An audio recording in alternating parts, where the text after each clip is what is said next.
Ladies and gentlemen, welcome to our Sunday service. Bow your heads and let us slay. Hey everyone, it's me again, and I've got makeup on my face, and you guys know what that means. It's time for Faith's Faces. If you are new to my channel, welcome to my little corner of the internet. My name is Faith Grenade, and I put makeup videos here on YouTube. See that subscribe button? Just hit it for me. So this is Faith's Faces, where you'll run into a makeup tutorial. And today's makeup tutorial is a double header. I'm gonna give you eyes, I'm gonna give you lips, I'm gonna give you all of the slayage you can handle.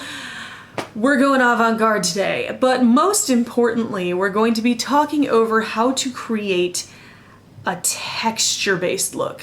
That was what I was really feeling today. I wanted a look to showcase texture, because there's plenty of different ways that you can play around with different elements in makeup. There's, shadow and light, which is what most people end up playing with in their day-to-day lives. Like when you do smoky eye, that's a gradient from dark to light. That's playing with shading and highlight at the end of the day. Today, I wanted to play around with textures, and I wanted to create an avant-garde look that messes around and kind of bends the rules on texture. So this is what we're going for today. It is very avant-garde, it is very interesting. We've got some geometry going on. We're a little bit unkempt, we're a little bit unblended, and then we paired it all with a reverse ombre lip, which was by special request from my lovely friend Furiosa. Hello, sweetheart. I hope this does what you need it to do. Today I used a ton of Melt Cosmetics eyeshadow stacks, but I know these are pricey, so use whatever y'all have at home. Most of the shades I used are infinitely dupable, honestly. But if you want to know how to get this, whatever this is, if you want to know how to get this texture play avant-garde fuckfest that's on my face, just keep on watching, baby. You guys, I need Mercury to come out of retrograde like right now because I'm losing everything. So we're gonna take Lovesick from Melt Cosmetics and my Sonia Kashuk 109. Y'all already know how it goes. And we're gonna put this up in the transition area, and we're pretty much gonna put it everywhere. Like, what you gotta do is you just gotta take a straight line from out here all the way in and just draw it in a straight line. Does not have to be neat, clean, or tidy, because I'm gonna be blending some shit. Get up in the eyebrows too? Sure, why not?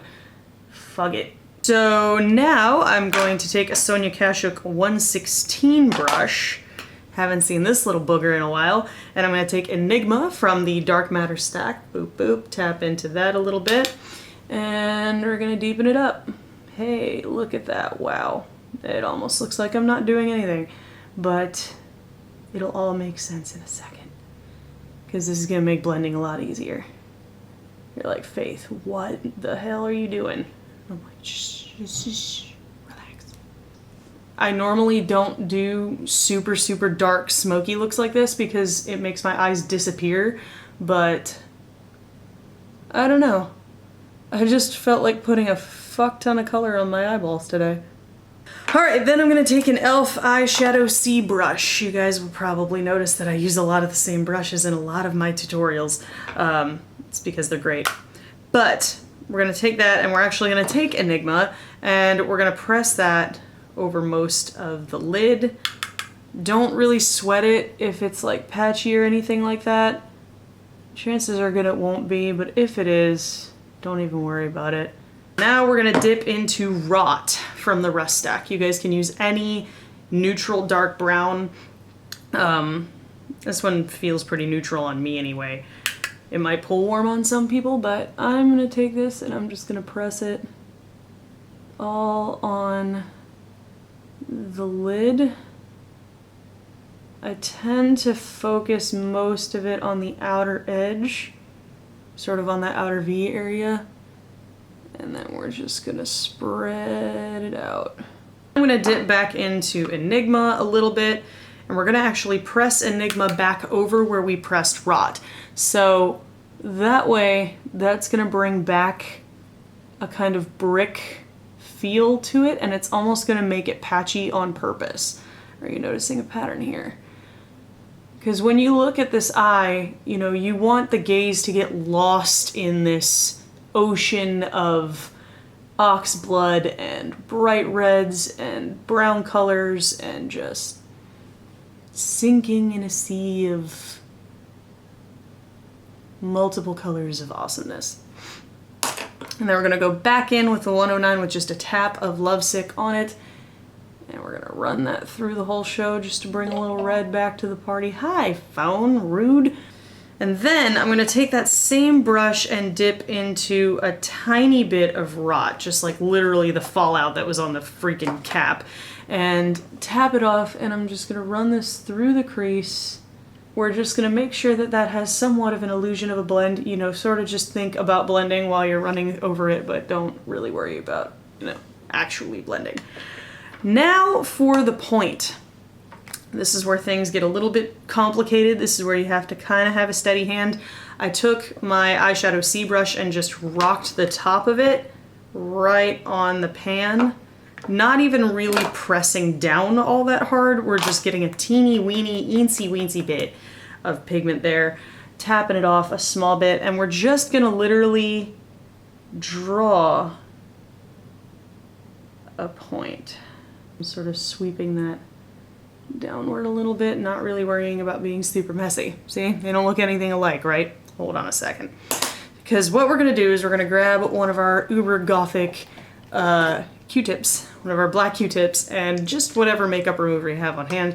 I happen to have Bioderma over here, so I'm gonna just go ahead and flop that on there. And then we're gonna trim this up. One thing that I definitely ended up doing at some point on this eye is going in with this little angle brush here. It's an B15, and it's a brow brush, but I basically used it to kind of be a little bit more precise. Your two lines, chances are good, will never completely be the same. So you just have to learn to take a step back, put your hands on the hips, strike a sassy pose, and say, I meant to do that. Now, from there, you can kind of go back and make any adjustments as needed. Just keep in mind, this does not have to be perfect in any way whatsoever. It's actually kind of better if it isn't.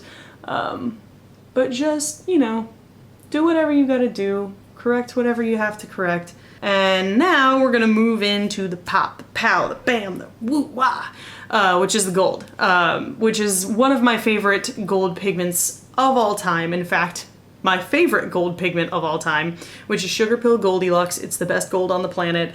I'm going to take a little bit of this on my Real Techniques accent brush. I'm gonna dip a little bit of this into the lid here. Tap it off a smidgen just to get all that pigment in there. And then I'm going to take e.l.f. Makeup Lock and Seal. This is a liner sealer. You could also use things like Inglot Duraline or eye drops or contact solution will also work in a pinch. Just one drop of that stuff. So you don't need much. You don't want a super liquidy consistency. You just kind of want a paste. So just a drop of that. Mix in little by little, and then we're gonna press this all over the inner corner. Oh, look at that. You know what I mean? Ugh, tell me that does not just get your panties in a ruffle. Because I know it does for me. And the way that this gold just strikes out against the burgundy is just so impactful. It's so good. And as I'm moving across the mobile lid, I'm kind of letting up on my pressure a little bit, and that's creating this sort of sweeping foiled effect up and across, and you almost want that to fade into nothing. You almost want to make it look like someone dipped a paintbrush in liquid metal and just slapped it across your lid. Now that I've spent like a million more years than I needed to working on this lid, we are done with the upper lash line. Moving on to lower. Lower lash line's pretty straightforward. We're just gonna repeat a lot of what we did on the upper lash line, just on the lower part. So I'm gonna take Rot, which is the darkest color we used, on our little angle brush, and I'm gonna run this up right against the lashes, a little bit thicker on the outside, gradually getting thinner as we go further in. I'm gonna go back into Enigma, and we're gonna go right below that and just sweep it along like so. The statement here, at least the one that I picked up from it, is to find beauty and find glamour in the unkempt. You know, it's okay to be sloppy. It's okay to be a little messy. It's good. It's a good thing to be imperfect. Then I'm gonna take Lovesick, and hey, look at that, right below where we put everything else. Have a reason for every rule you break, because people are gonna point it out, you know what I mean? People are gonna say, hey, that's not blended. They're gonna say, hey, that's not, you know, that's not right. That technique isn't right. You didn't do that right. And you have to be prepared to have a reason for every little non-blended patch, because people like to point out imperfections. Because we are challenging the notion that everything has to be perfect, and we're doing it through a look that has a texture focus. So you see you've got this textural counterpoint of the chunky shimmery gold with the matte of the red. So you've got shimmer and matte. That's a, you know, play off of two different textures. And then you're also playing off of texture in the form of the paint stroke sort of effect you're going for here, along with the unkemptness of the rest of the eye. So it's all playing around with texture. Now, you could spend the rest of your life going back over this over and over and over again and making edits and making changes, but spare yourself the agony, honestly, because, you know, it's just gonna get better as it ages. This is one of those looks that just keeps getting smudgier and smokier and more muddled over time, and that's a good thing in this case. So now I'm gonna go ahead and do my foundation and such, and some face makeup, and get rid of all of the redness on my face, because that's just making this look way weird. And yeah, I will be right back to do the lips for you guys. All right guys, I'm back and I am flawless once again. Just gonna run over real quick what I did. The sun is completely down now, but that's okay because I have a ring light now, so you can kind of see what's going on, sort of, maybe a little bit. Yeah. Don't get mad at me about the lighting, get mad at Amazon, okay? My primer was the Smashbox Photo Finish Primer Water. I'm testing this out because, like I said in a video a couple videos ago, I've been in a really like primery mood lately. I don't know. I went from like hardly wearing any primer at all to all of a sudden owning like 5 of them that I'm testing out. So this is one of the ones I'm testing out. Still developing my thoughts on it, but so far so good. And my foundation is the Atomic Cosmetics Spackle Foundation in Hunty, which has been discontinued. What? Dr. Jen and Atomic Cosmetics are discontinuing every single shade of Spackle except for white. And I'm not happy about it. Can you tell? Can you tell I'm a little butthurt? It's just tough, you know? It's tough to finally find your holy grail foundation and then the company discontinues it like a couple months later. The struggle is real, but I ordered 2 backups, so I should be okay, at least for the time being, but look forward to more foundation first impressions and wear tests because the search will continue. Contour was the Lunatick Cosmetic Labs contour palette. I used this light shade up here and this shade down here, kind of mixed together just to sculpt out the face a little bit. Then Bronzer and blush. Bronzer was the Lorac Take Me to Tantego bronzer palette. I used the two darkest ones over there. Blush was the e.l.f. Cosmetics blush palette in the Light collection, specifically this nudie kind of apricotish shade. Just dusted a little bit of that on the cheeks as well. And then for highlight, I used a mixture of Summer and Moonstone from the Anastasia Beverly Hills Sundipped Glow Kit. Oh, and I have lashes on. That's a thing. I put my CoverGirl Supersizer mascara on and I popped on some lashes to balance out the sheer size of the upper part of this look. I used some big, bulky, full lashes, which are the ones I've been kind of addicted to. It's the Ardell 120 Demis and 105s stacked together.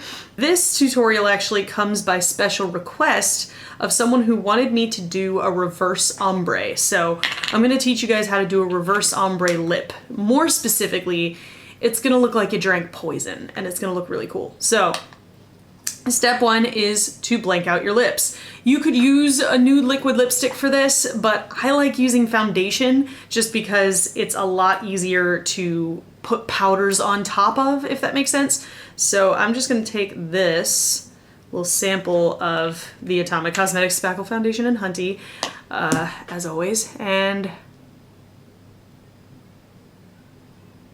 just run that over my lips. Now that you look thoroughly 90s with your big smoky eyes and your blank ass nude lips, what we're gonna do is we're gonna take a brush, a couple brushes actually. We're gonna take a couple brushes because this is gonna be an endeavor. We are going to take first probably Lovesick from Melt Cosmetics, and I'm just gonna take it on this kind of flat concealer brush, and what I'm doing is I'm starting at the inside. So you always start where you want the most pigment to go, which in a reverse ombre is in the middle of the lip, because in a regular ombre, it goes from dark on the outside to light on the inside. A reverse ombre is the opposite of that. So we're gonna do dark on the inside, light on the outside. So I'm gonna take Lovesick and just start it right in the center. And as you get less and less pigment on your brush, you're just gonna slowly sweep out. And as you're sweeping out, lighten the pressure that you're putting on the brush. And this is sort of how it begins, guys. It's gonna be kind of boring because I'm literally just doing the same fucking thing over and over again. Reaching in for a little more product, starting in the middle, and slowly gradiating outward. I'll get a clean brush. Don't be a lazy ass. So once you've got kind of what you're going for, you're gonna take a clean brush and just work that edge and start to kind of blend it. And this is gonna be the secret, all right? This is what separates the pros from the pussies. Not that being a pussy is a bad thing. Because what this blank brush is doing is a combination of a couple things. For one, it's moving the foundation on my lips around a little bit, so it sort of starts to gradiate into the powder and mix all together into this brand new color that stands between the foundation and the powder. And then it's also blending the powder out and making it look like it's supposed to be there. It's not gonna look as patchy or as kind of placed, if that makes sense. This is basically what you're doing. You're going back and forth, placing, blending, placing, blending, placing, blending. These two are your best friends. So you take your packing brush, pack it on, you take your blending brush, blend it out. And you keep doing that over and over and over again until you have as smooth a gradient as you can possibly get. And if the red gets carried too far outward and it starts looking a little bit crazy, don't panic. Go back in with your foundation and just lighten that area up a little bit, because it can help you know, after a while of blending, you start kind of losing foundation. You start losing the paleness. That's pretty normal. So just go back in with your foundation around the outside. Try and keep it to the very, very perimeter. Alright, you guys, and there you go. There is the finished look of this crazy, wacky, avant-garde eye with a reverse ombre lip. I'm really happy with how this turned out. I think it looks really cool. You know, when it comes to eyebrows, really anything goes. You could do this with no brows, you could do this with bleached brows. I chose to keep mine their natural color and instead just focus on texture, so I put a ton of brow gel in there to really texture them up a little bit. Without further ado, let's do some awkward posing. Awkward posing. Looking down, looking forward, looking fierce. I hope you guys found this video helpful, informative, or entertaining. If you did, there's a button for that. Spank that like button in the butt, you know it deserves it. And if you want to see more from me, subscribe and become a member of the faithful today. I put out new videos every Sunday. Thank you guys so much for watching and joining me today, and I will see you in the next video. Doodles!